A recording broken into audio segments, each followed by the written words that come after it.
Welcome to my YouTube channel. నేను మీ కథ story ఫై. నా పేరు హర్షిత్. నాకు రెండు పేర్లు ఉన్నాయి. ఒకటి పవన్ కళ్యాణ్కి కల్ట్ ఫ్యాన్, ఇంకోటి సింగిల్ గాడిని.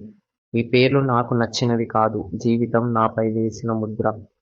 నా జీవితం చాలా సింపుల్. అమ్మ, నాన్న, ఇద్దరు అక్కలు, కొంతమంది ఫ్రెండ్స్. డిగ్రీ వరకు జీవితం నన్ను పరీక్షించలేదు. ఏది ఎక్కువగా ఇవ్వలేదు, ఏది ఎక్కువగా తీసుకోలేదు. అందుకే ప్రేమంటే ఎంత లోతైన విషయం అనేది నాకు అప్పటి వరకు తెలియదు. అప్పటి వరకు ఏ అమ్మాయి కూడా నా మనసులో స్థిరంగా నిలబడలేదు. కానీ డిగ్రీలో అడుగుపెట్టిన తర్వాత శ్రేయ.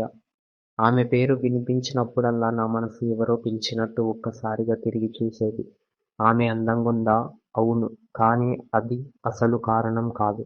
ఆమె నడకల్లో ఒక నిశ్శబ్దం ఉంది. ఆమె చూపుల్లో ఒక దూరం ఉంది. ఆ దూరమే నన్ను దగ్గరికి లాగింది.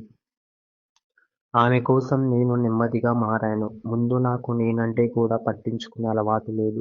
కానీ ఆమె కోసం కొత్త కొత్త డ్రెస్సులు కొన్నాను. అవి నాకు నచ్చాయా లేదా నాకు గుర్తుకు లేదు. ఆమె చూసి బావుంది అనుకుంటదేమో, అదే ముఖ్యం. రోజు కాలేజ్‌కి వెళ్ళేవాడిని. క్లాస్ కోసం కాదు, ఆమెని ఒక్కసారి చూసేందుకు. ఆమె క్లాస్ దగ్గర దూరంగా నిలబడి ఆమె బయటకు వచ్చే క్షణం కోసం ఎదురు చూసేవాడిని. ఆమె నన్ను గమనించకపోయినా నేను మాత్రం ఆమె ప్రతి అడుగుని గమనించేవాడిని.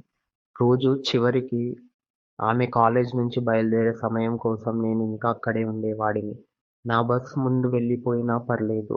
ఆమె కోసం నా లాస్ట్ బస్ వరకు వెయిట్ చేసేవాడిని. ఆమెతో మాట్లాడాలన్న ధైర్యం లేదు. కానీ ఆమెకి దగ్గరగా ఉండాలనే కోరిక ప్రతిరోజు నన్ను మెల్లగా మార్చింది. ఎన్నో ఆశలు. ఒకరోజు ఆమె నా వైపు చూస్తుంది. ఒకరోజు మాట్లాడుతుంది. ఒకరోజు అర్థం చేసుకుంటుంది. ఈ ఆశలన్నీ నాకు నేనే చెప్పుకున్న అబద్ధాలు. అయినా అవి నిజంలా అనిపించేవి.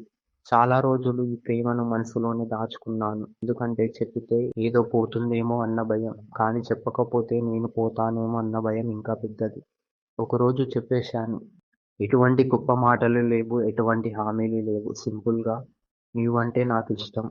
ఆమె నన్ను చూసింది. ఆమె చూపుల్లో ద్వేషం లేదు, అసహ్యం లేదు. కానీ ఆమె చెప్పిన మాట, నాకు ఆల్రెడీ బాయ్ ఫ్రెండ్ ఉన్నాడు. ఆ క్షణంలో నా గుండె ఒక్కసారిగా పగలలేదు. అది నెమ్మదిగా మౌనంగా చీలిపోయింది. కోపం రాలేదు, కన్నీళ్లు రాలేదు. ఎందుకంటే కొన్ని నొప్పులు కన్నీళ్ల కంటే లోతుగా ఉంటాయి. ఆమె తప్పు లేదు. ఆమె నిజం చెప్పింది. కానీ నాకు వచ్చిన నొప్పి ఆమె మాటల్లో లేదు. నా ఆశల్లో ఉంది. నా ఎదురు చూపుల్లో ఉంది. నా వెయిటింగ్‌లో ఉంది. ఆ రోజు తర్వాత నేను ఆమె క్లాస్ దగ్గర నిలబడలేదు. లాస్ట్ బస్ వరకు వెయిట్ చెయ్యలేదు. కానీ ఆమె కోసం కొనుక్కున్న కొత్త డ్రెస్సులు ఇంకా నా అల్మారాలోనే ఉన్నాయి. అవి డ్రెస్సులు కాదు, నా ఆశలు, జ్ఞాపకాలు. కొన్ని ప్రేమలు మాట్లాడక ముందే ముగుస్తాయి. కానీ మనసులో మాత్రం ఎప్పటికీ నడుస్తూనే ఉంటాయి. ఇప్పటికీ ఎవరైనా అడుగుతారు, నీ లవ్ స్టోరీ ఏంటి? నేను నవ్వుతాను. ఎందుకంటే నా కథల్లో జంట లేదు. కానీ ఎదురు చూపులు ఉన్నాయి, జ్ఞాపకాలు ఉన్నాయి. అవి చాలు. నేనిప్పటికే సింగిల్. అది ఓటమి కాదు. ఎందుకంటే ప్రతి ప్రేమ గెలవాల్సిన అవసరం లేదు. కొన్ని ప్రేమలు మనల్ని నిశ్శబ్దంగా లోపల నుంచి పెద్దవాళ్ళను చేశాయి. నా పేరు హర్షిత్. పవన్ కళ్యాణ్‌కి కల్ట్ ఫ్యాన్, సింగిల్ గాడిని. ఇది నా ప్రేమ కథ పూర్తి కాలేదు. ఎందుకంటే ఇలాంటి ప్రేమలు ముగియవు. మనలోనే మెల్లగా కలిసిపోతాయి. Thank you for watching. Subscribe for more. మీ స్టోరీస్‌ని ఇన్‌స్టాగ్రామ్ ఐడీకి పంపగలరు.